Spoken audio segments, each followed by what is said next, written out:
अध्याय 7 मूसा की संहिता से मुक्ति। भाइयों, क्या आप लोग ये नहीं जानते? मैं विधि जानने वालों से बोल रहा हूं कि मनुष्य पर विधि का अधिकार तभी तक है जब तक वो जीवित है। विवाहित स्त्री तब तक विधि द्वारा अपने पति से बंधी रहती है जब तक वो जीवित रहता है। यदि पति मर जाता है तो वो अपने पति के बंधन से मुक्त हो जाती है। यदि वो अपने पति के जीवन काल में किसी दूसरे की पत्नी बन जाती है तो वो व्यभिचारिणी कहलाएगी। किंतु यदि पति मर जाता है तो वो उस बंधन से मुक्त हो जाती है, और यदि वो किसी दूसरे की पत्नी बन जाती है तो वो व्यभिचार नहीं करती।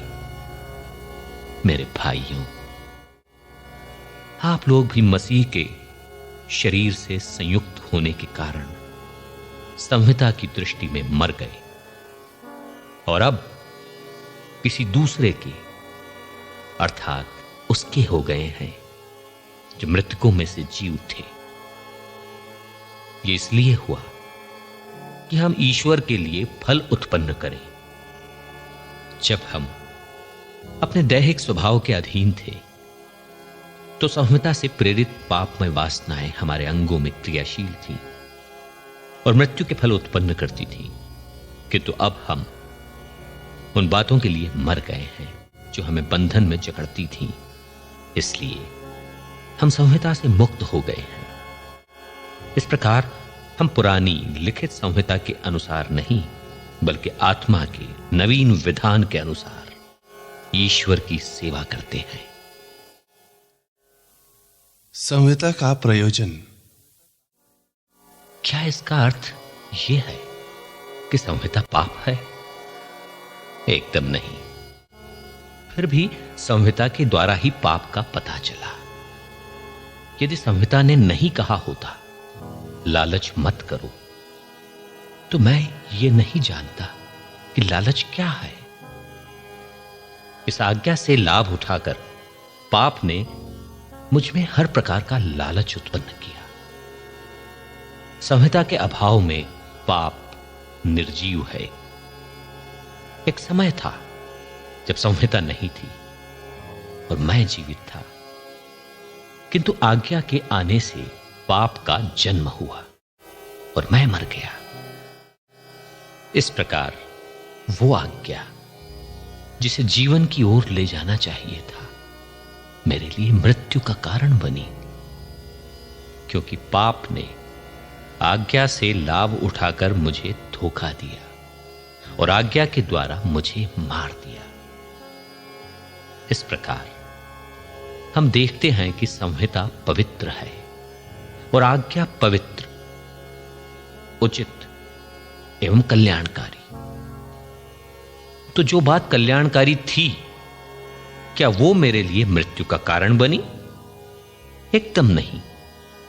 किंतु जो बात कल्याणकारी थी उसी के द्वारा पाप मेरे लिए मृत्यु का कारण बना।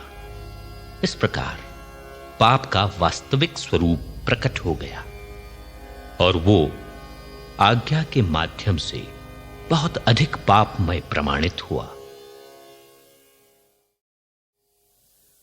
मनुष्य स्वभाव से पाप के अधीन है।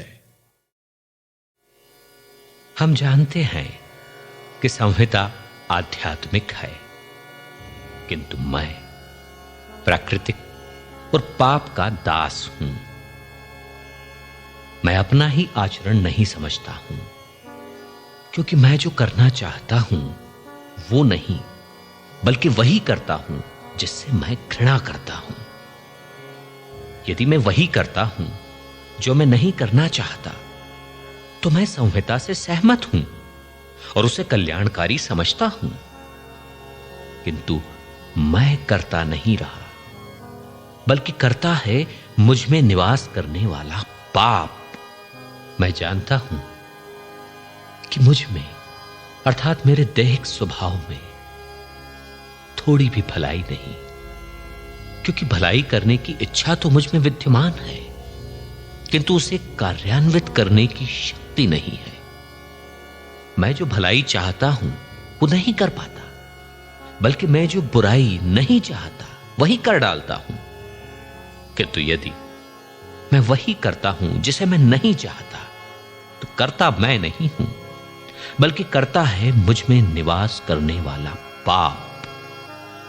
इस प्रकार मेरा अनुभव यह है कि जब मैं भलाई की इच्छा करता हूं तो बुराई ही कर पाता हूं।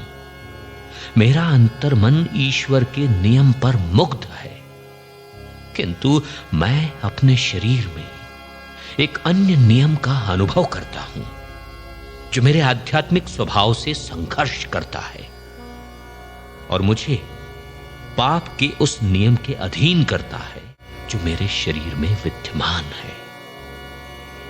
मैं कितना अभागा मनुष्य हूं।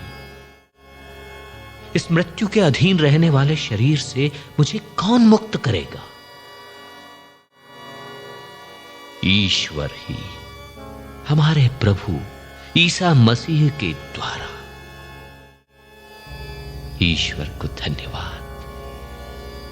इसलिए मैं अपनी बुद्धि से ईश्वर के नियम का, किंतु अपने शरीर से पाप के नियम का पालन करता हूं।